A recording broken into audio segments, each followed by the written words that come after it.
be serious from now. Really, really serious. Don't smile, don't smile. This is recording. Okay. Hello, everyone. Hello, everyone. And thank you for being here. We were just wondering with Laila what was going to show up today. And so we are welcoming everyone and everything.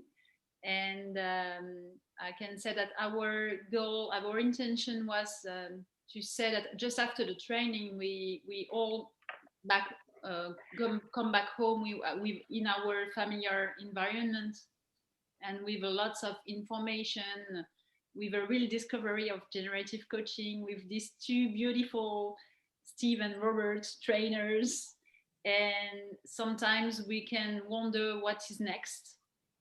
So our intention is to share, perhaps to practice if you want to practice, to ask questions and to share about generative coaching, the generative coaching training. And perhaps we can just begin by presenting ourselves. So we were just beginning with that with Adrien in French. I know already Jen, but we can just take a moment for that if it's okay for you. Yeah.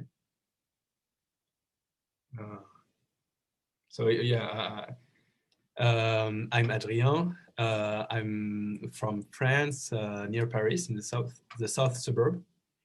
I'm an artist, and I'm in the way of creating an art school that will integrate this kind of practice, like generative coaching, in order for students to be more creative and more confident, self-confident with themselves. Yes. Yeah. Okay. Thank you. Great. Thank you. Thank you, Adrienne. Jen, you want to say a few words? Oh, sure.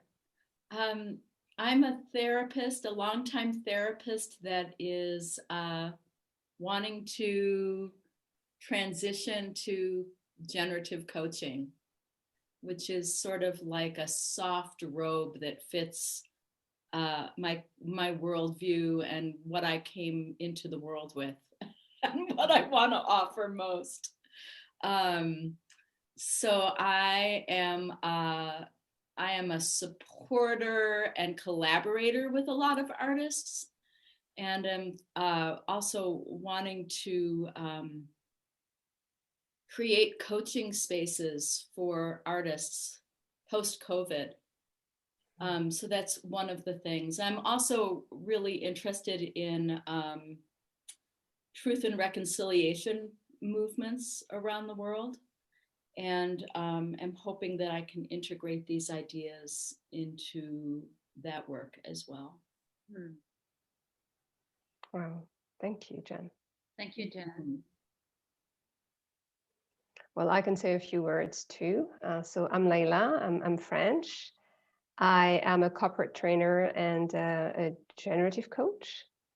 And what else can I say? Well, I'm on this beautiful journey of integrating this work every day. That's why this workshop, this supervision thing is very important to me, because I understood quickly that it was very important to practice and to reflect on this work. And it's so beautiful. It's such a beautiful jewel, I want to say, that it's I think it can bring us so much if we know how to nurture it and how to care about it, because it means caring about us too, caring about our clients, caring about our work, caring about our world. And as you were saying, Jen, it sort of integrates everything. And I really like that both of you talked about art and artists, because for the longest time I thought I'm not an artist. If I'm anything, I'm not an artist. And I do believe now that we're all artists of our lives. We're all creators, and I think it's yes, I think it's a very helpful way to look at it, and to it's exciting too to have this view. So I'm glad to be here and to be supporting of your work too. Thank you, Leila. And I'm really glad to be here too. And I'm glad that you are both here, and Leila too. So I'm French, you know that. I'm the manager of a generative coaching, training and consulting company. It's been now many years that I'm working closely to Robert Zils and Stephen Gilligan. And I really like that work a lot. Yeah, it's a jewel, as you were saying, Leila. And I think it has really changed my way of working, my way of training, my way of coaching. I can say also my way of being. It has really changed lots of things. So I really know how important is that work in our lives. I used to be a dancer, so we are going to speak a lot about artists, yeah, artists of lives. So, and I have developed a method which I call generative somatic movement, which help people to connect or to reconnect to their bodies, to their somatic mind, to their emotions, and to be able to be the change they want to be in the world. So yes, that I really like very much generative coaching training. I did that 6 times in different countries. Yeah, I think I'm addict. Just at each time it's different because it's evolving, and I have incorporated that in my work and lots of generative change work. And finally, it's different each month, each year. It's evolving. Yeah, and that's why that's why it's a jewel. Yeah. So Natalie, I might see that as someone who's a rigorous learner, not an addict. Yeah. Someone who's really in the school of it. Yeah, because I think at the very beginning I was really here in my cognitive mind, and that each time you go deeper and deeper and deeper, and you integrate that inside of you. And at each time, that's why it's different at each time, because when you hear Steve and Robert, it's not the same message, or you are not at the same level, so you hear the message in a different way. Yeah. And sometimes I'm sure that you have heard that or sensed that. Sometimes you hear something and you say, oh, it's just for me. It's exactly what I was expecting. Yeah. It's the moment, it's the right moment for yourself. But it can speak to everyone in a different way. So, well, that's me.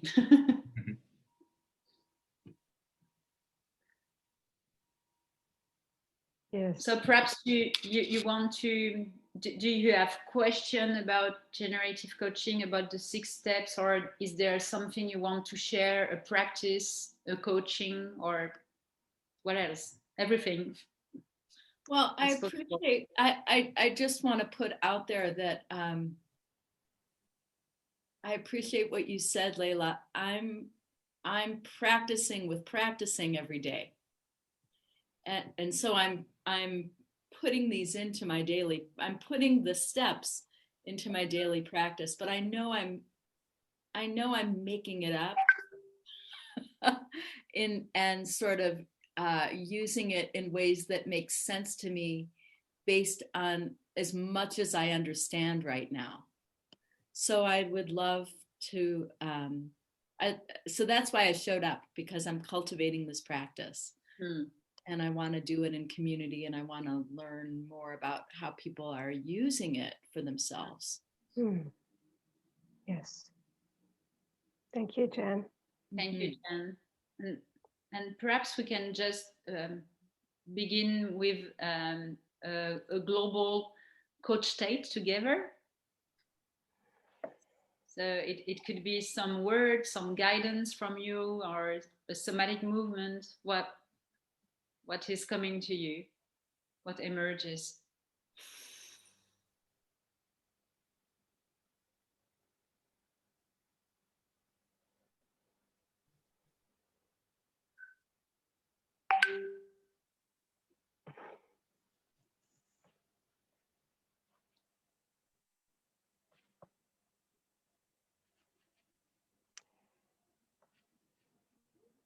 So what I like to do before starting a coach state, I like to scale myself where I'm at right now. Because I know that whenever I connect with any of you guys, I'm already in a coach state. So I ask myself, because I have a pain, like I have a sore arm, and I was like, I don't feel it anymore, so I must be in a coach state. But nonetheless, I do scale so that I'm like, okay, where about am I on the scale from 1 to 10? And okay, if I'm at a 7 or an 8, I'm like, how can you go a little bit deeper, a little bit further? How can you go closer to a 9, maybe, or a 10?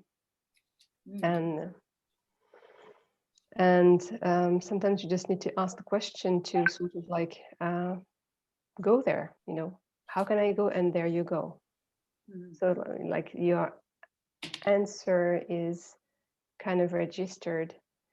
And I liked what you said. I was nodding, Natalie, when you said I'm an addict, because I think we're addicts of our behaviors too.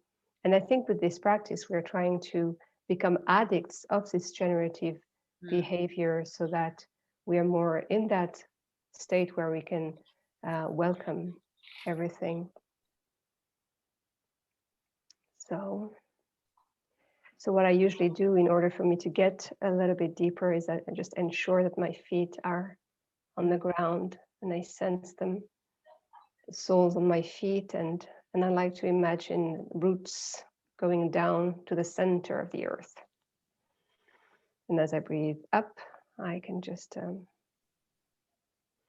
breathe up all the, all this energy that's coming from the earth, the ancestral learnings that's in the earth. And I let it go all the way up to the heavens and back down. From the heaven, I imagine like a golden shower, which is coming through the sky to the top of my head. This golden shower is going down to my shoulders, along of my spine, my hips, my knees, my ankles, my feet, and down to the earth. And I'm just connected to the earth and to the sky, the stars, the universe. Just sensing my breath.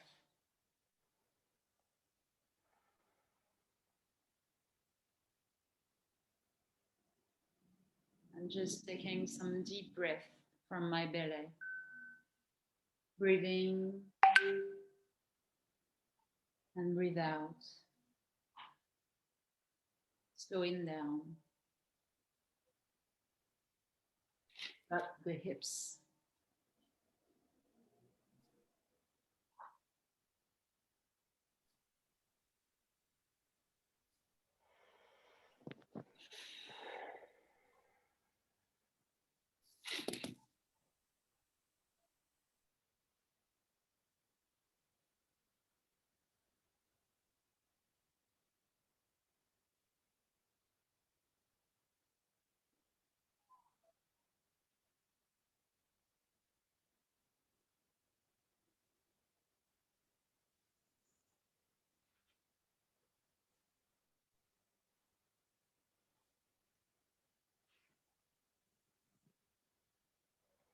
And just with my eyes open, I can just open my arms just to connect myself to openness,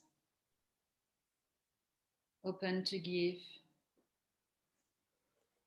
and open to receive.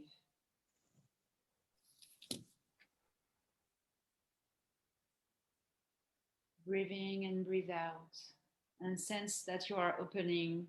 Relax your shoulders. Just let your arms opening.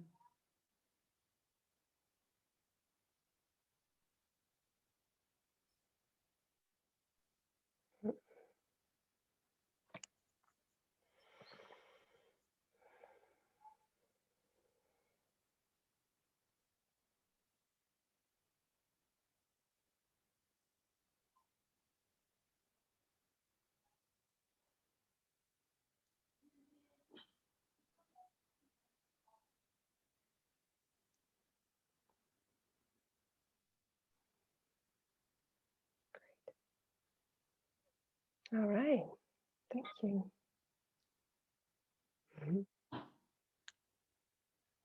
Okay.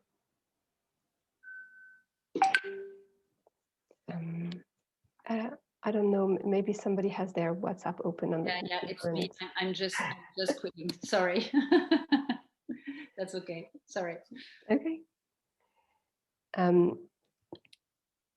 So shall we ask for the intention for today's supervision workshop? I can start with. I'd like to give my intention somatically. And so what comes to me is this.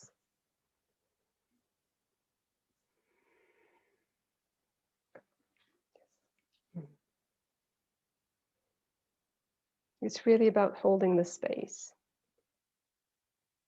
It's my thing. I like holding the space. It often comes as an intention.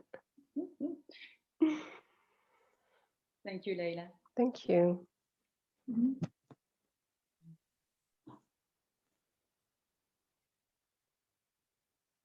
Who wants to go next? My intention is to strengthen my my life force. Something like that. More life force.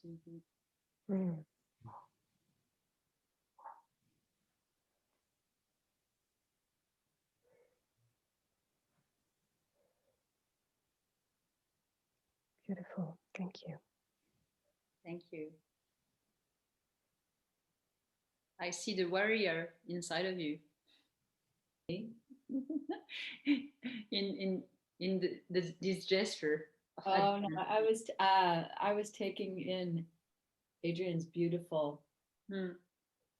Yeah, I was taking that in and wondering how that might shift. Isn't that interesting how as we do that, we feel this energy? Yeah. I was thinking it's such a beautiful intention, bringing in the life force, strengthening the life force. It's such a beautiful. Yeah, I like what it is giving me because it's containing strength. Yeah. And it's also protecting strength. Yeah. Interesting. Isn't that interesting? Yeah, that's interesting.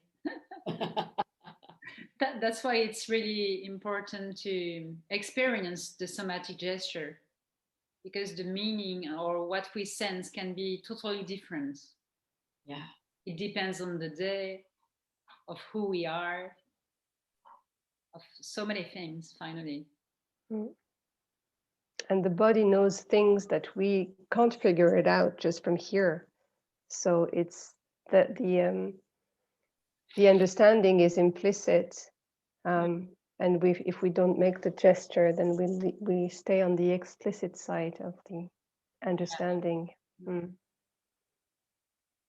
That's why when we don't know, if we connect to ourselves and to our somatic mind, we can find lots of answers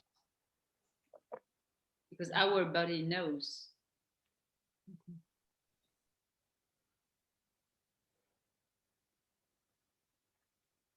Jen, do you want to share your intention?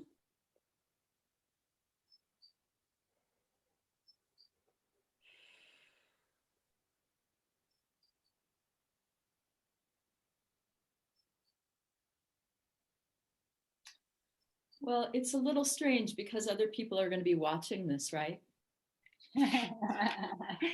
Yes, right. Yeah, You're right. it's in the community. Yeah.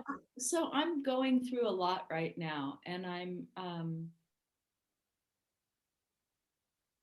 experiencing how easy it is to be in crash state, and how easy it is to switch that off, easier than I think. So from our last work together a couple months ago, I'm still working with the same somatic movements. So it's this.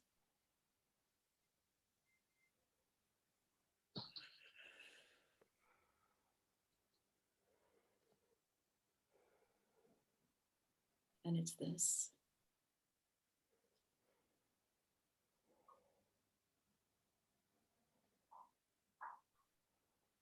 Sometimes a little bit of this.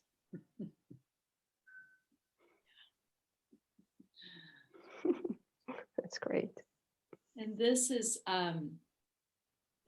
regal and harnessing higher power energies. And once I access some of that, then this is sort of lioness protection of that energy. I like that. Well, it came from our work. I remember. It's had a long shelf life. Great. Thank you, Jen. Thank you. And my intention for this session is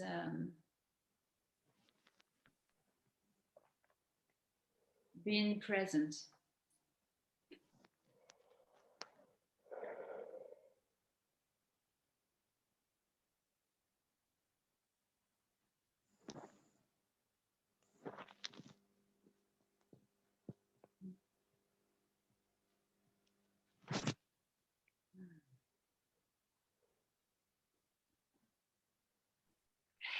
Thank you.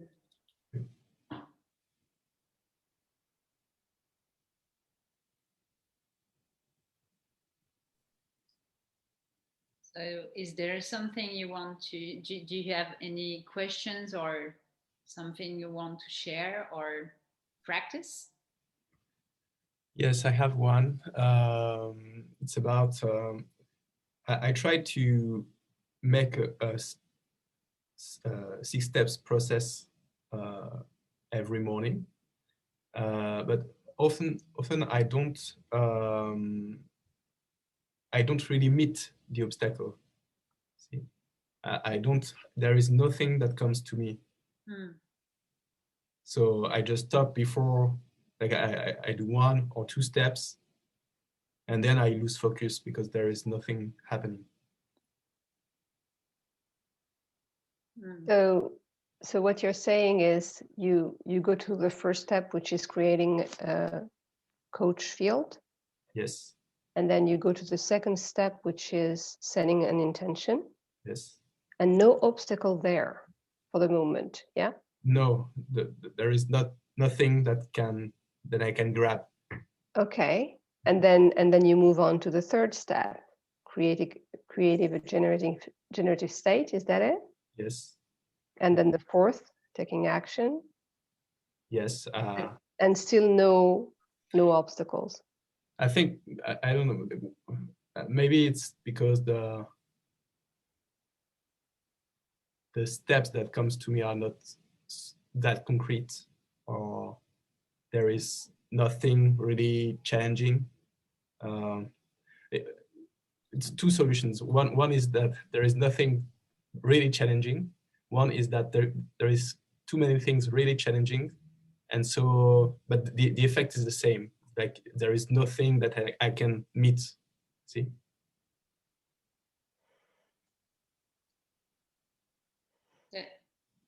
Yeah. Perhaps Jen, do you want to share something about that, or do you have an idea or something you can share?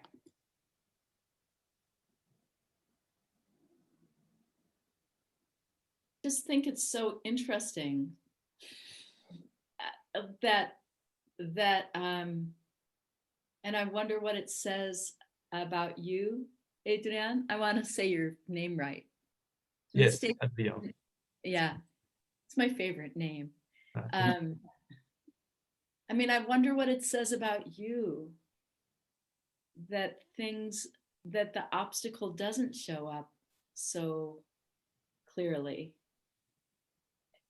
And maybe it's not there for good reason. Because for me, when I move towards stuff, you know, and this is probably some of my Jewish ancestry too, all there are obstacles. You know, it's so obvious. All there is obstacles. And I think, well, that's interesting. Does that say something about sort of like assuming that there's going to be obstacles? Maybe, right? Maybe there are some days where the obstacles aren't clear, and that's okay. Does any of that make sense? Sometimes I assume that the obstacles are going to be bigger than they are, that they're always going to be there. And I just think it's so interesting that you have experiences where they're not showing up. I know they are here, but I don't see them. It's like almost like a cloud that is everywhere, but I can't grab it. How do you know that they're there? I know because I have a big project in mind. So the project is not yet happening. So there are obstacles.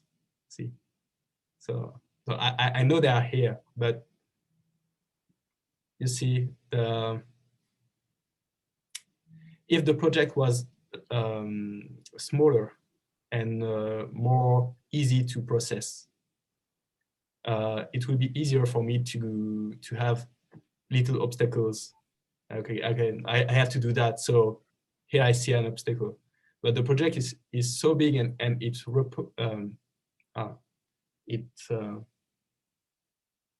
yeah, only faith can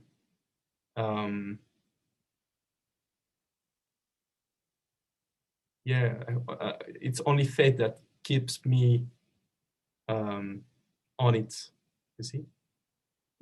So the idea came that way, like spirit guided, and all the process is spirit guided. So I'm willing to follow that, but there is so much uncertainty because it's not something I can do, like from past experience. So sometimes there is like the obstacle will be not knowing at all how to proceed. You see, it's not like I know I can write a schedule, and this week I will do that and that and that and that.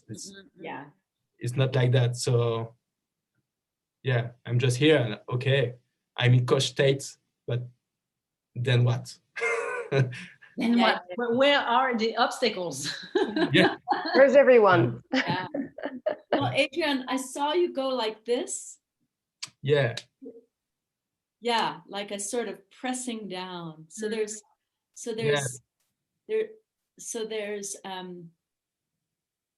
I guess what I want to share with you from my life is that obstacles can be sneaky. And they can be sort of like, well, I'm not going to show you exactly who I am, what I am, or even an image, but we got something. We got something. Yeah, but I think this was a way for me to find my word. In French, it's repose sur. It's to lay on. Like the sentence was my project land on faith. Faith. Land on faith. Yeah, this was my way to express that. Oh, got it. Got it. Got it. I would like to give you a feedback, Adrian, with what you've said. First of all, finding no obstacles, that's really interesting. And I'm sure that makes sense. And perhaps that's something has to be heard, held, or healed. And the first thing is to welcome that. And my second advice would be that I've heard once Steve said, when you meet no obstacles, just ask yourself how resonant is your intention to yourself.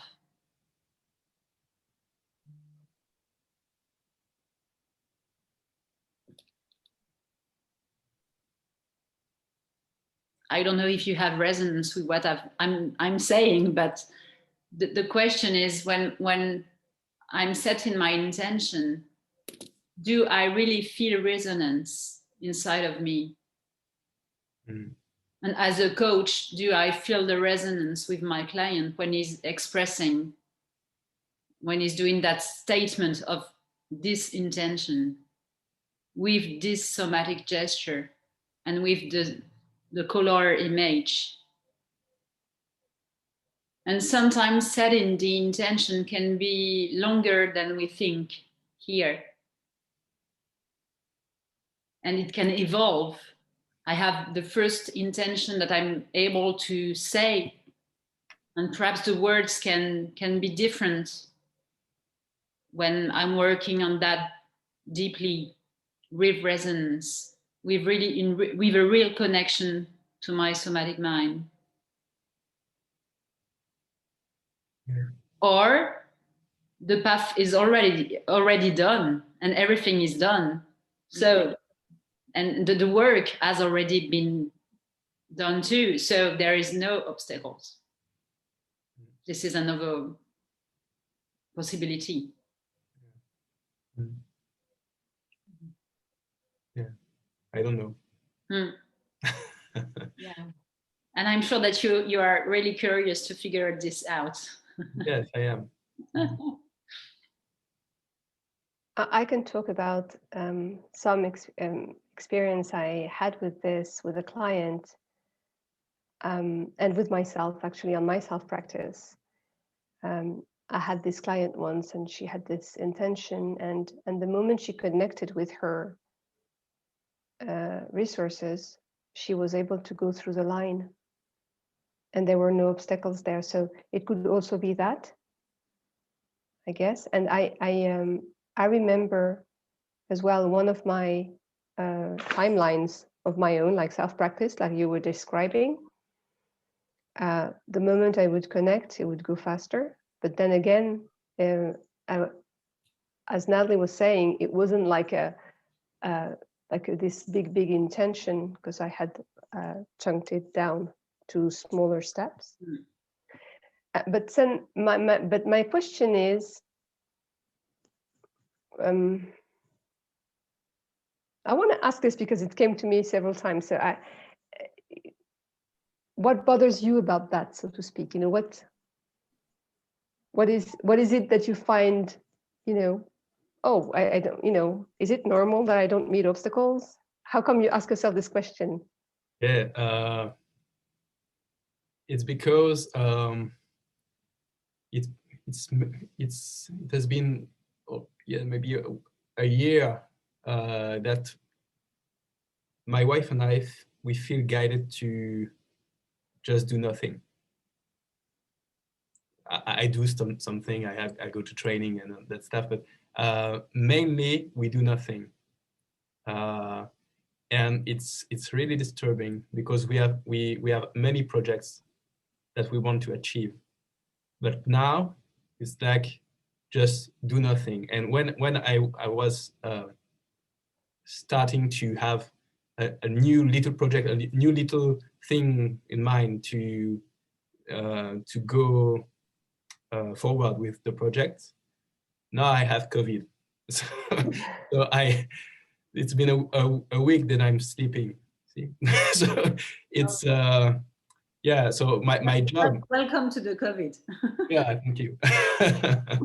But so my job, I felt during this week was just to hold the space for COVID and health, my desire for health and COVID, and yeah, it was very interesting, and I meditated on death and the possibility of me dying, of my wife dying, and it was very grounding, this meditation. But yeah, it seems like it's always the same, I would say, lesson, to just do nothing and keep the faith, and do nothing and keep the faith. But you see, there is some part of me that is a little bit anxious, because I'm like, okay, if I do nothing, I don't see how something will happen, because what I want to build is very concrete. So I know there is a part of the universe giving me all the answers and all the opportunities I need, but yeah, this phase of not being able to meet people, not being able to go through everything I would like to put in place, and it's okay. Yeah, Isn't that an obstacle? Yeah, it's an obstacle. Yeah, it's an obstacle. But I don't know if the obstacle is me thinking that there is an obstacle, or there is a problem with that. See, this is where I'm at. This is the thing I believe the most. I think the problem is that I think there is a problem. But a little part of me says, oh, okay, maybe there is a problem. And and maybe I'm just not watching it. See. Oh, this is so interesting. Yeah. Thank you for this conversation. Because in this practice, it hasn't been explicit, has it? In terms of the concept of obstacles, whether they're concrete or whether they're internal mind states. And maybe it doesn't matter.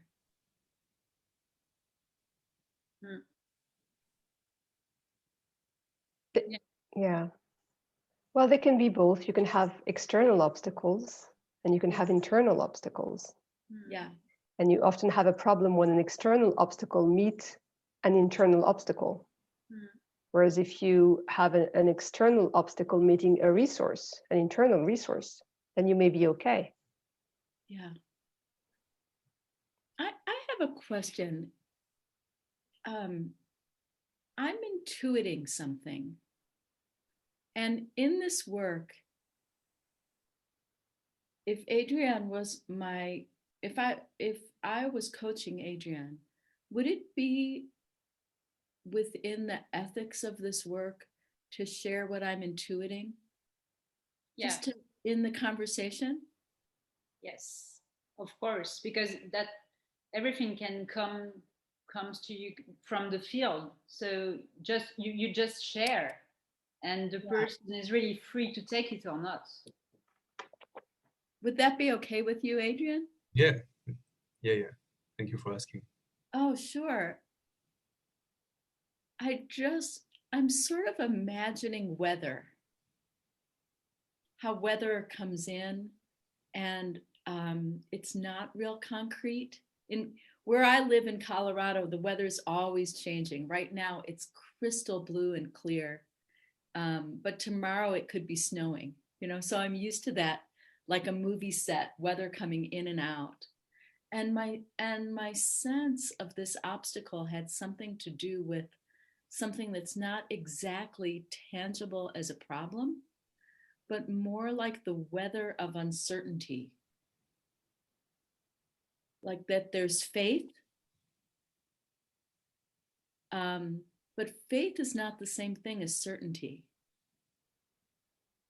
So I was wondering, like, whether that might be some of what you're experiencing, and if it was, what that would be like to invite that kind of weather in, the sort of not knowing as you step how it's going to go. Yeah, yeah, that's something interesting, because I see sometimes I coach people, and I see that there is in coaching, in my coaching experiences, there is like two levels. One level is what I would call of the spirit, and it seems like for people to be guided by the spirit, what I call the spirit, they have to be clueless, and they have to be really faithful, and in this process of being able to hear the guidance, the internal guidance and all that stuff, you really have to lose everything, every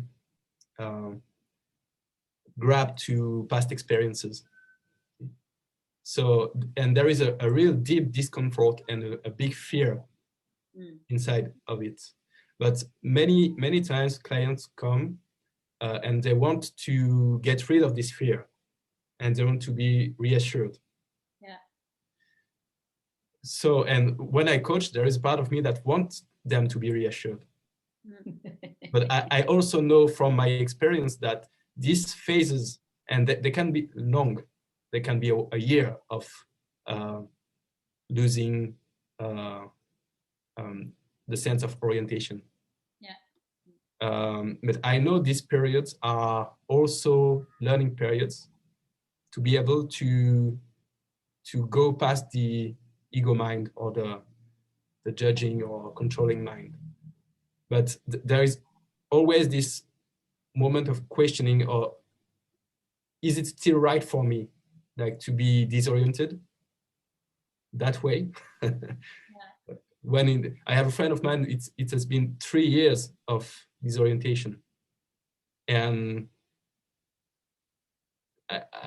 he seems confident in leaving that, but for me it's like, okay, it goes on, and okay, yeah. So well, maybe you have a feedback to.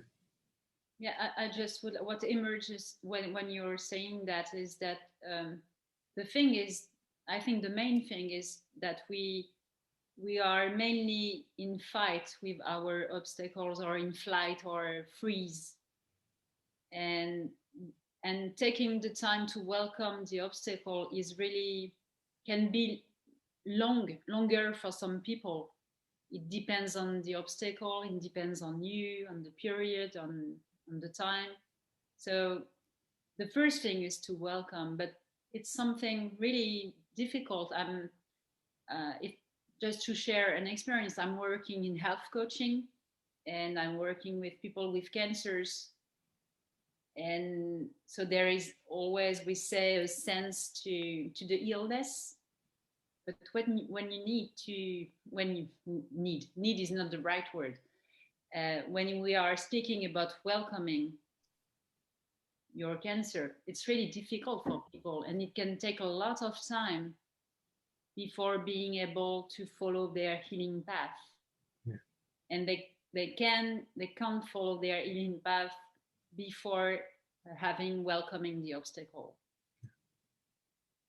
So whatever is the obstacle, it can be fear or just I'm blocked, or you were speaking with our past, or it's something you need to go to the next level and you are blocked here and you don't dare to go to the next level. So there is an obstacle, and it can take time to welcome that, and just welcome the time that we need to being able to welcome really the obstacle, and everything is okay.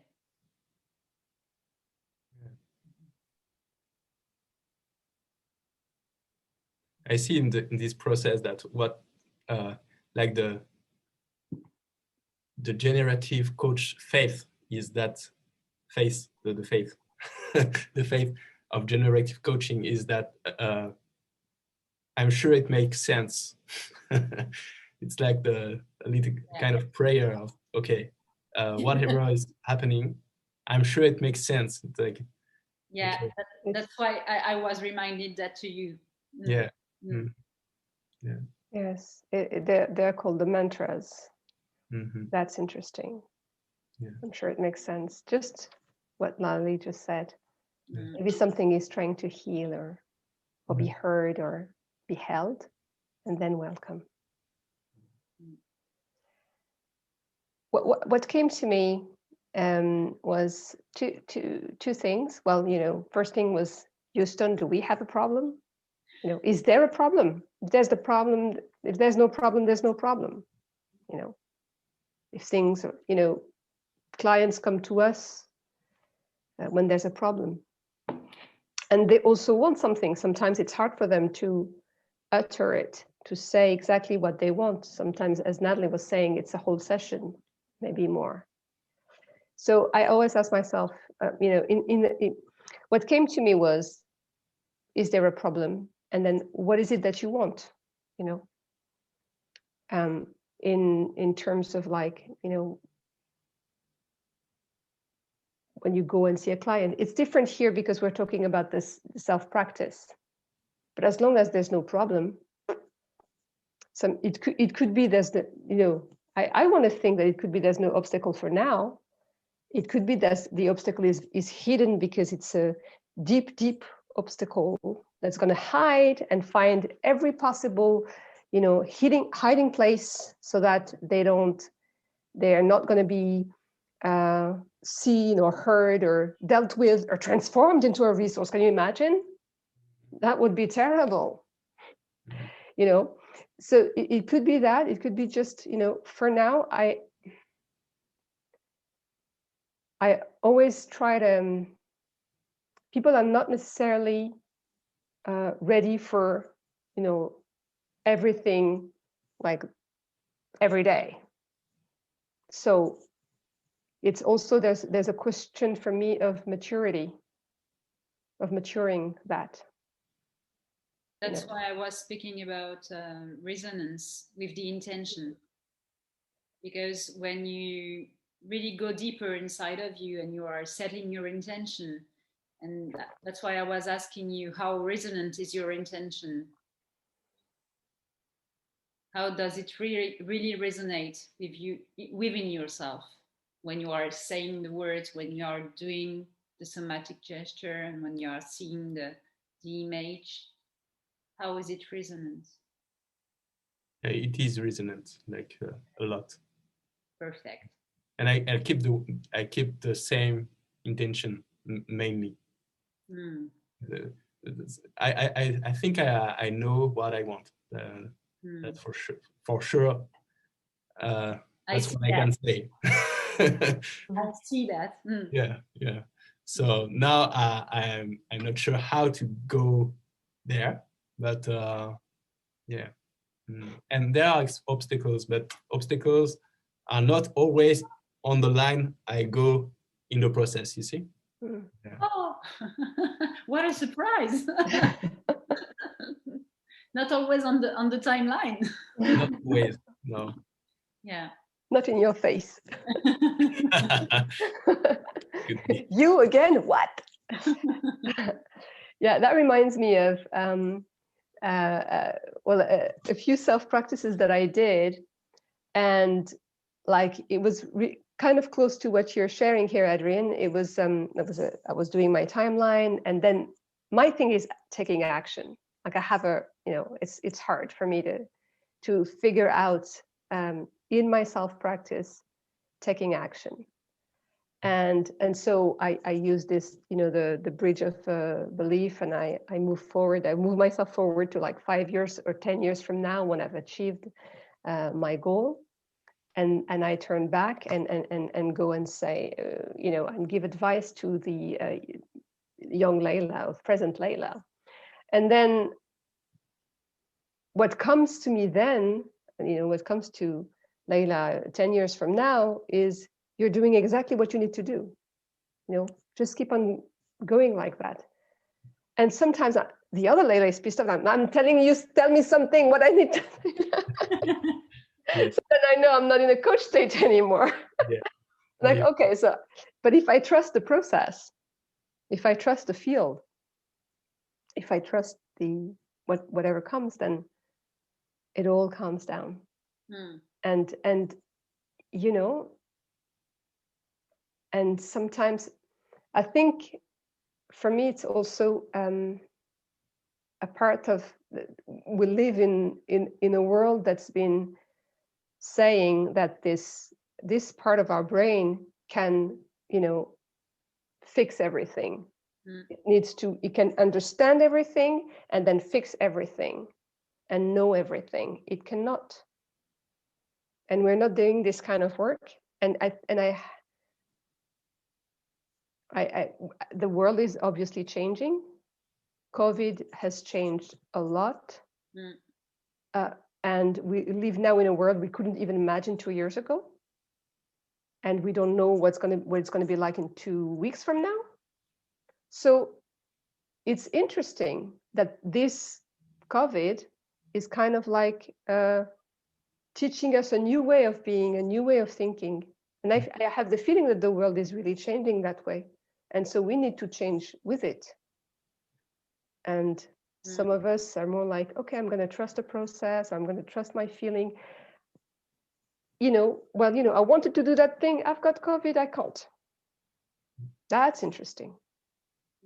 But then if you feel the impulse to, what I was saying earlier about, do you have a problem, is if you do nothing for 2 weeks and then you're like, I'm not doing anything, then of course, then you may want to, go back to your practice and see what's there. But if you're doing nothing and you're like, okay, no, I don't know. You're maturing, you're probably also maturing your, project or so.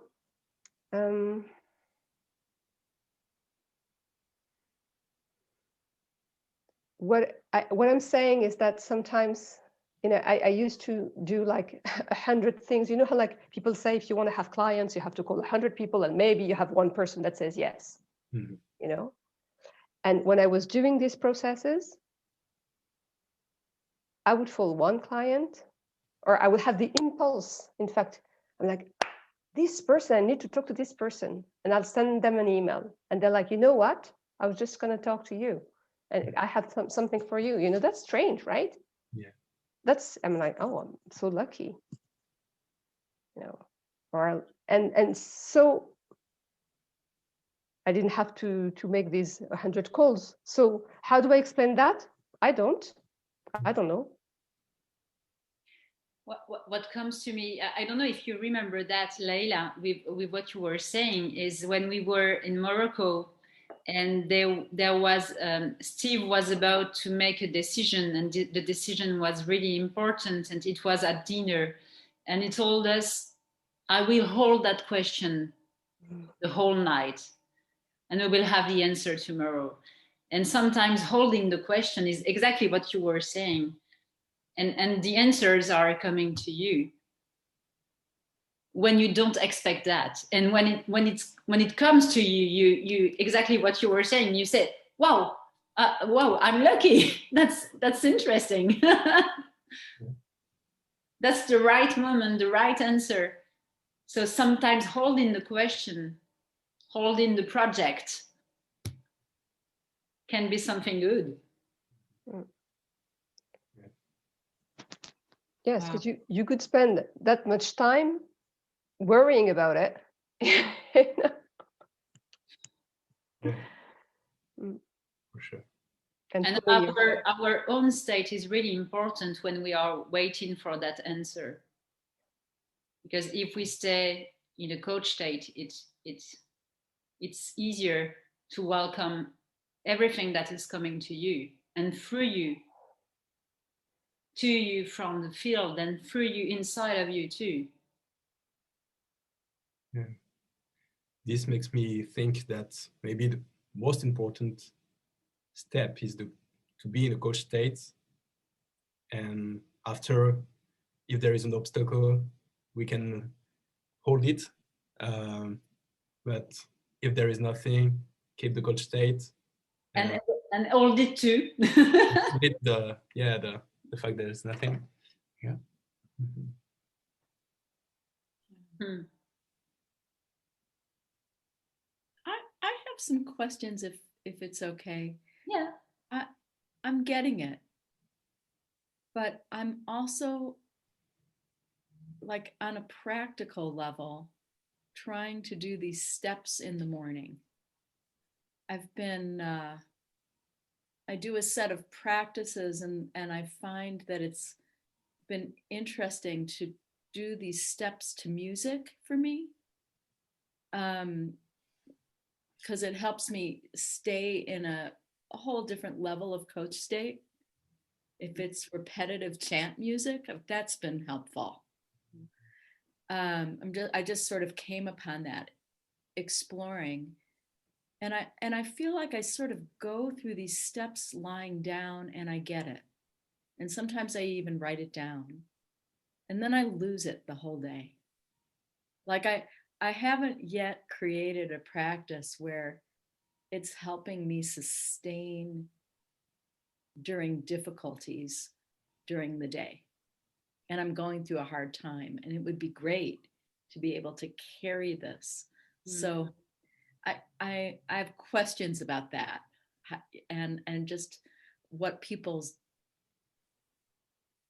daily practices sort of look like. Do you do others? Not that there's any right way, but do you do a series of practices and this is the last thing you do? Do you write down the intention? Do you come back to it? Someone told me that Steve does it twice a day, which makes sense to sort of bookend it. Yeah. But so, yeah, I'm looking for some guidance about integrating this so that it helps me and it isn't just conceptual. Maybe we can share all our practices. I would love that. Anyone wants to start? Or? How long do we have? Yeah, a year. Okay. I can tell you what I do, okay? And I came across generative trance in 2015, and I started doing coaching. So I remember he was saying then 10 coach states a day. I was like, yeah, right. Are you kidding me? It's gonna... day. Yeah. I was like, there's no way. And so the best I could do was 3 coach states a day. And I remember him saying, you don't need, when you go and make coffee, you don't need a coach state, but I had 2 little boys at the time. And yeah, I needed the coach state before coffee. So coach state was my first thing, like as much as I could. And I would try to do it like even in the subway, on the subway, not holding anything, being standing and just trying to find my balance. And that was a great thing because at the time I used to take it every day. And so because I was tuning in like every day, back and forth, like going to work and back from work, then it became like an anchor. So I would just need to go on the subway, stand there, and I'd be like coming to work, I'd be like in a coach state. And so the practice is also going to help you do that. Getting in faster, holding it longer. then I started doing other things, but because at first I wasn't sure what it meant, except for doing a coach state and doing a timeline, for instance, the whole 6-step thing. But I know now, I understand now that my walk in the forest is a practice, because when I'm there, like I say, I put myself at the frequency of the trees. I feel like I'm going down deeper. I connect with the earth, I connect with nature, and I connect with my true nature. Sometimes I meditate with guidance. Often I have something in my ears. I have a whole bunch, depending on how I feel about it. Mm-hmm. Sometimes I do Qigong. It's also a practice that I do. Then I feel all relaxed after. I know I'm in a coach state afterwards. Yeah. Sometimes I just do this singing. I go on YouTube. There's a singing coach, and I do just like the warm-ups.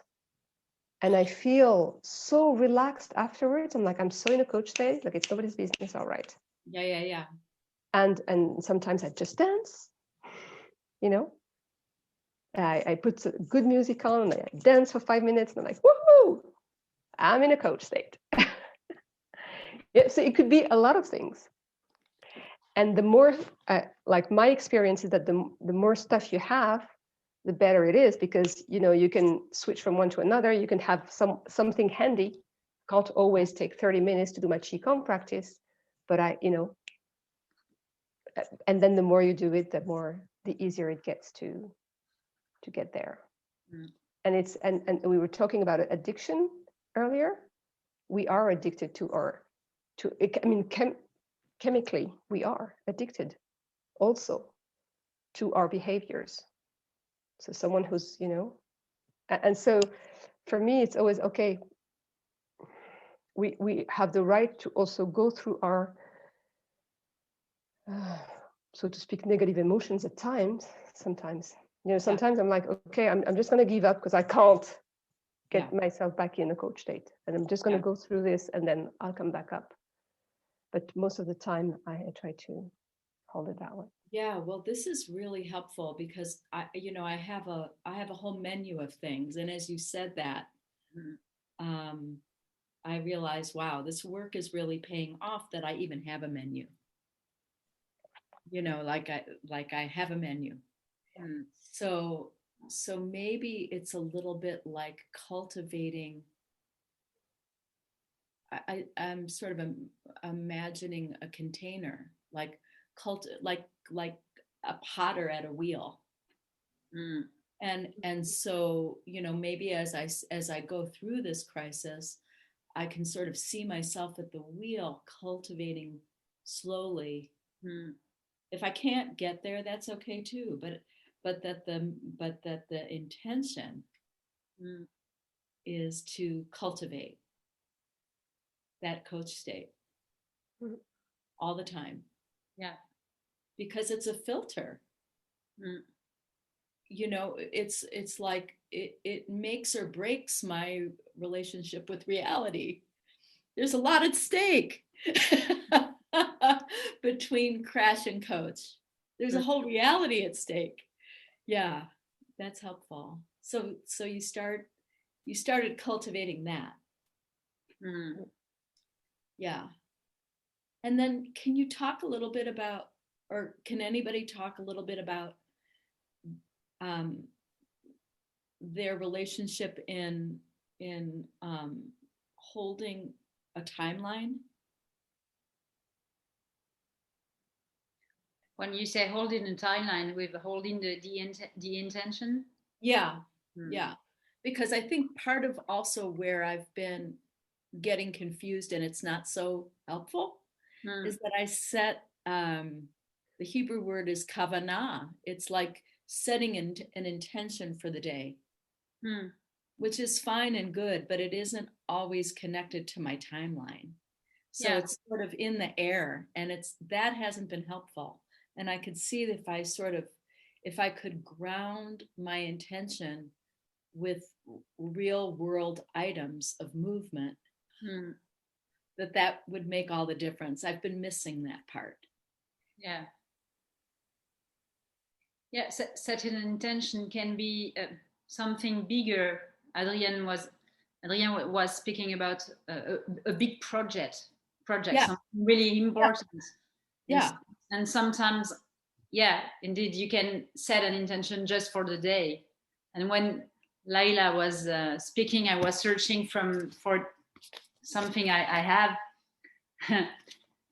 When the lockdown began last year, I did 50 days of setting an intention with image and lots of intention inside, and I wrote on that every day. What is my intention for the day? And sometimes I'm drawing, sometimes I'm taking image.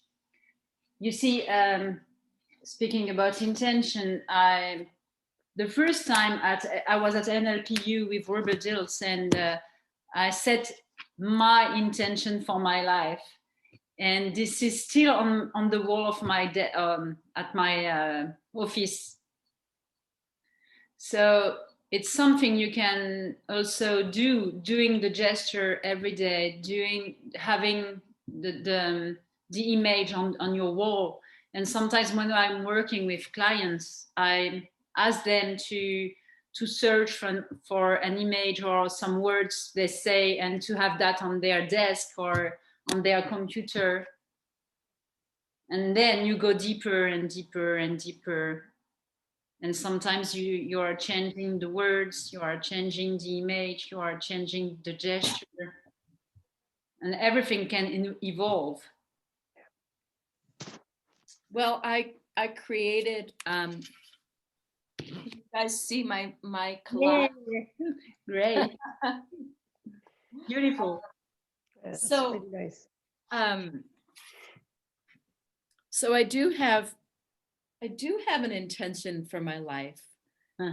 And it's similar to what Layla was saying about holding space. But now because of this conversation, I'm going to be holding questions as well as space. Yeah. But it sits there. You know, I haven't brought it into the practice. So so that's really helpful. I think I'm going to work with that as my North Star for several months. Yeah. That's why it was a great question, Jen, because the sixth step is really the most, well, I was about to say the most important, but finally I think each step is really important. But when you are practicing, this is a way to evolve in your coach state, being able to really embody that. And well, for example, we were speaking about coach state. We were doing an exercise at the beginning of that session, and we were closing our eyes and being able to be in a coach state in your car with eyes open. In each situation of your life, when I'm arguing with my daughters, I'm doing a coach date. When you are, well, it's a way of being. Yeah. And sometimes you of course you disconnect from that, and you are in a crash state. It's just human to be in a crash state, but you reconnect really quickly to your coach state if you are practicing. And it's the same for the intention and for your path when you are taking actions, and when you have lots of resources with you. So it's easier to transform obstacles, whatever comes to you, because you are practicing. And just to continue this conversation, to get an idea of how people are moving through the 6 steps in their lives, is it somatic? Do you get up and move? Yeah. Every day. I'm beginning with a meditation, and then I'm doing somatic movement with music, and sometimes just yoga. But every day, yes, I'm moving. And I feel that sometimes I'm really connected to my body, and sometimes it's not the case at all. Mm-hmm. Sometimes I feel some, as it was des fragments, Fragmented? Yeah. And not really, I don't feel the flow inside of me. So, and when I'm moving, it's like everything is you connect yourself to the fluidity, and then I'm ready to go to work. Yeah. And you know, sometimes you need to move to evacuate, to emotions, to just to reconnect to yourself, to your deep self. This is a journey. Yeah, well, it's interesting you should say that, because I've been thinking a lot about you when I get stuck. And I have your voice in my head has reminded me to move. Thank you. Because when I experienced that lockdown, that crash state, I cannot move. I'm paralyzed. Yeah. So yeah. Okay, so you get up and you move through the 6 steps. Yeah. Got it. Yeah, you can just let go of the words and just do the gesture on the 6 steps. Yeah. Yeah, Laila. Exactly that. Yeah. Obstacle. Yeah. That's why you can also find your own gesture for the coach state for each letters. Say more. You can find, you can just connect to yourself. First, you're doing breathing and breathe out and connected to each part of your body, and like a body scan. And then just connect to the center of yourself and just feel it inside of you. Where is it? Where do you feel your center? How do you feel it? You can, for example, move like this and move behind, so back and forth, and on the right, on the left. Just feel that. And then if you connect to yourself, if you have to express what is your somatic gesture for I'm centered. For me, it's like this. Yeah. And just find your own gesture for open and aware and connected and hold. Hospitality. Beautiful. And so, for you all who have been practicing this, what about that idea of bookending it? So I do understand, Layla, what you were saying, that you learned to, well, both of you learned to, and maybe Adrian too, learned to cultivate coach state through the day, sitting at the wheel. Yeah. But do you return to your intention at the close of the day to sort of review? I'm doing that sometimes just before sleeping.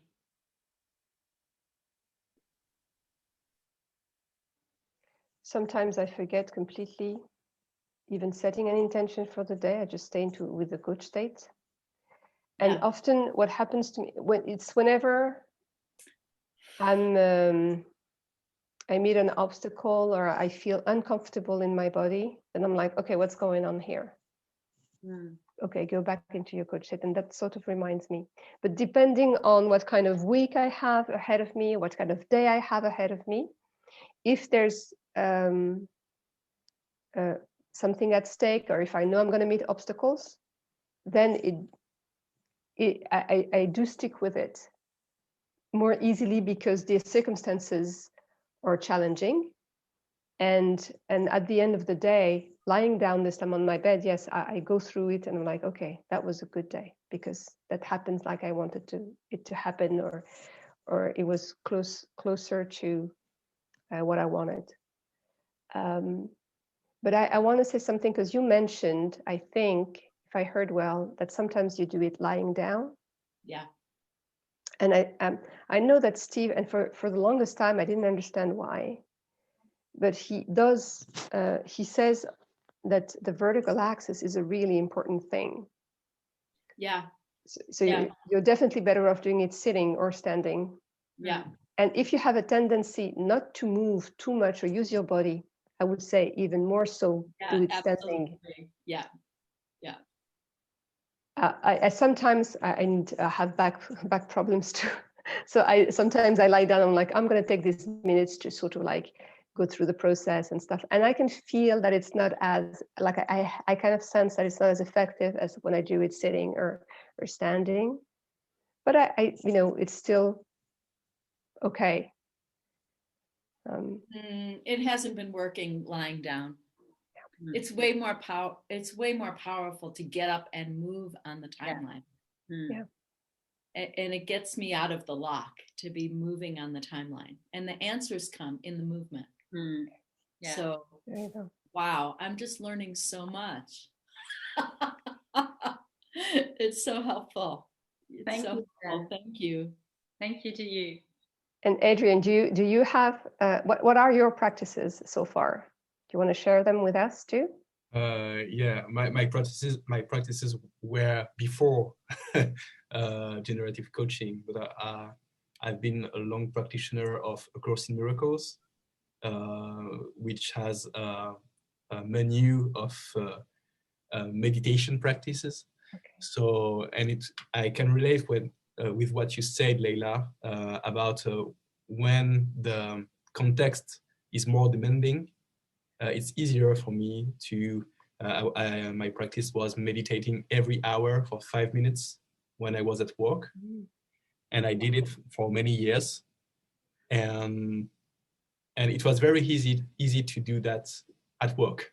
And my colleagues were used to see me close my eyes every hour. So, and for me, it was coach state. I call that give me love. And I was giving me love, like I see light and it's very good. Great. And it helped me a lot during projects that went very wrong. And I was able to not be mad and just pray, connect, and breathe. And so it was very good. But now my practice is not related to that spiritual path anymore, because I wanted to see more different things, different approaches. And I enjoy to see the same kind of practices and to acknowledge the importance of practice in everything that matters, especially to develop a sense of grounding, a sense of holding. And I enjoy this community because I can feel the same welcomeness, same compassion that I used to have in other communities. And it allows me to share even when I'm not, like I make newbie mistakes, like for the beginners. But I'm not a beginner. It has been many years already that I've been practicing. But I enjoy to share that because I think the conversations that come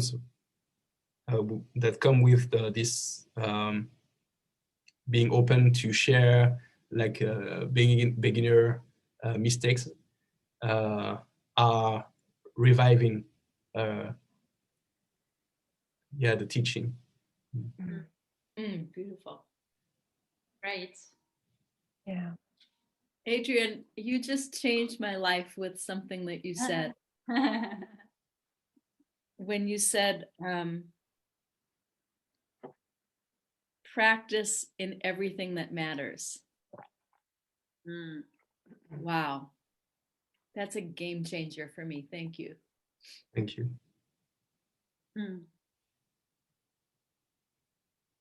So Natalie, do you love doing this or do you love doing this?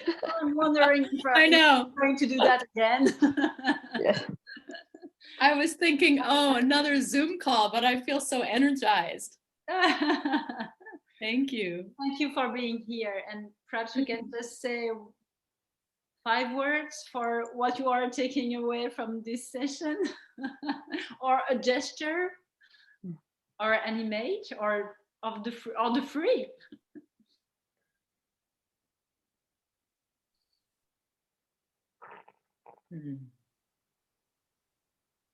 Well, mine is practice in everything that matters.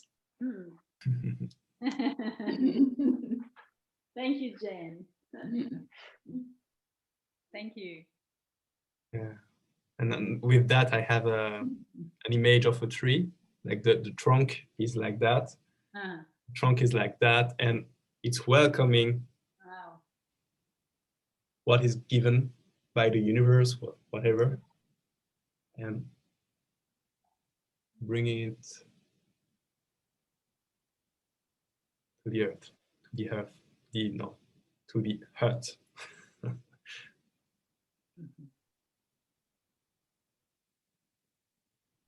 Thank you, Adrien. Merci. Well, what comes to me is what I heard Robert say not too long ago when we were in Paris. He was saying, if you're not comfortable doing the coaching, if you don't trust yourself as a coach, trust the process. If you can't trust the process, trust the field. If you can't, and this comes back to me because I'm like, isn't this so beautiful that we meet together and we share together and everything resonates for everyone, like it was the place to be, so to speak, and that it's there's this saying in French that all the planets are aligned when things go well. And somehow I love to believe that planets are aligned all the time. Even when you don't notice. And I think it's true, because it really depends on what you're looking, how you look at it. Really, they're aligned. So thank you all for being here and sharing. Thank you. And that's really amazing, because I was about to say just before you were saying that I really feel aligned inside. Yeah, and so that's really amazing to speak about planet are aligned. So okay, thank you, and it was really nice to see you all and to be with you, to be present with all of you. So thank you very much. Thank you. Thank you. Thank you, everybody. Blessings to you. See you. Bye. Bye. Bye. Bye.